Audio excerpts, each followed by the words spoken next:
Hello and welcome to NoCast by CMUBS, the podcast where knowledge meets inspiration.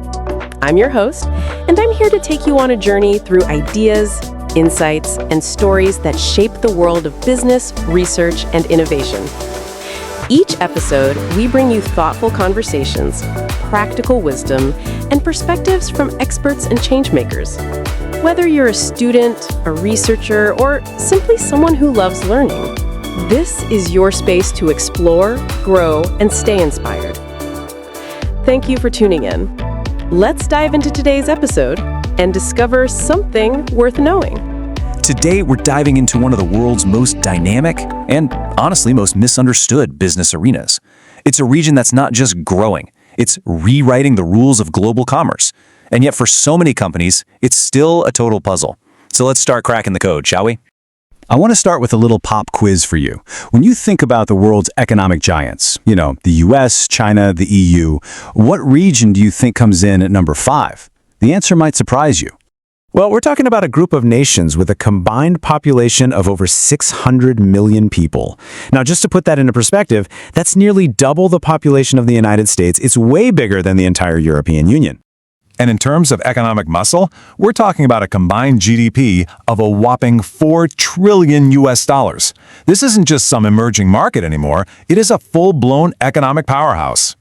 The answer, of course, is ASEAN, the Association of Southeast Asian Nations. And look, this is not one single market. It's this incredible tapestry of 10 very different countries. You've got the global financial hub of Singapore, the manufacturing engine of Vietnam, the vast islands of Indonesia, all of them together forming a critical piece of the world's economic puzzle. But here's the strange part. Despite its massive scale and explosive growth, ASEAN is often a blind spot for global business.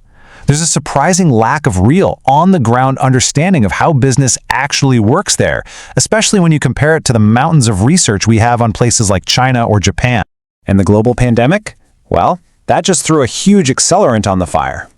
It wasn't just a disruption, it basically hit fast forward on huge shifts in technology and how people buy things. And that's created a whole new set of puzzles for anyone trying to succeed there. So how do we start to solve these puzzles? Well, some really interesting new research is finally giving us some clues. And it's uncovered 3 key insights that pretty much flip a lot of the conventional wisdom about the region on its head. Let's dig into the first one. Insight number 1 is something we can call the digital trap.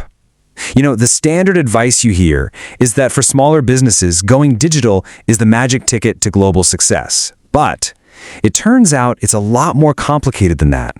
So check this out. On the left, you've got the myth. Just add more digital platforms and you'll get more global sales. Simple, right? But the reality, based on a study of Thai exporters, was the exact opposite. An over-reliance on these platforms actually started to hurt their exports. Why? Because without the right skills and market knowledge, just throwing more tech at the problem doesn't help. It can actually become a huge distraction. And that leads us perfectly into our second big insight: trust before tech. So if technology by itself isn't the magic bullet, what is? Well, the answer seems to be something deeply human. Let me ask you a question. Imagine the stock market is in a total freefall. Would you feel comfortable letting a robo-advisor, basically an AI, manage your life savings? Yeah, for most of us, that's a pretty scary thought. And that feeling gets right to the heart of this issue. This is the journey people go on. Research from Thailand's financial sector shows that when people are faced with new tech, first comes anxiety. Then they start seeing all the risks. And the only way to get them from that place of fear to actually using the tech is the bridge in the middle: trust. Trust is the absolute essential ingredient. Without it, the most brilliant piece of technology is basically useless. Okay, our final insight ties everything together, and it's probably the most important one. Culture is strategy. The whole idea that you can just take a business model that worked in the West and just copy and paste it into Southeast Asia, well, that's a recipe for disaster. It misses the most important ingredient. This quote really nails it.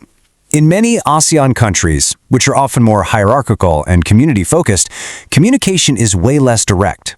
The context, the personal relationships, the unspoken understandings, that's where the real conversation happens. And that affects everything, from how you negotiate a contract to how a team works together.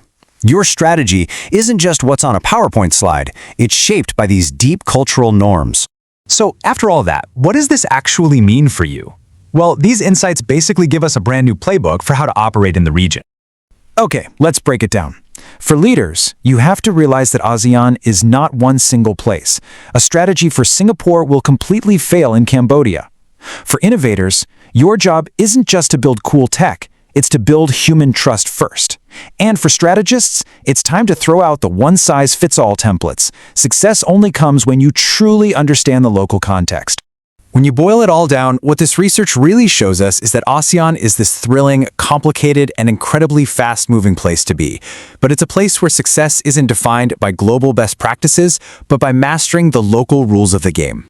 And that leaves us with one final, really important question. As this hidden giant keeps rising and shaping the entire global economy, who do you think is actually going to win?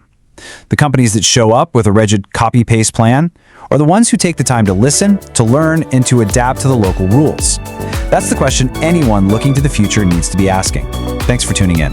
Thank you for joining us on NoCast by CMUBS. We hope today's episode sparked new ideas and inspired your next steps. If you enjoyed this conversation, don't forget to follow our podcast and stay connected so you won't miss the insights, stories, and meaningful discussions coming up next. Until then, keep learning, keep exploring, and see you in the next episode.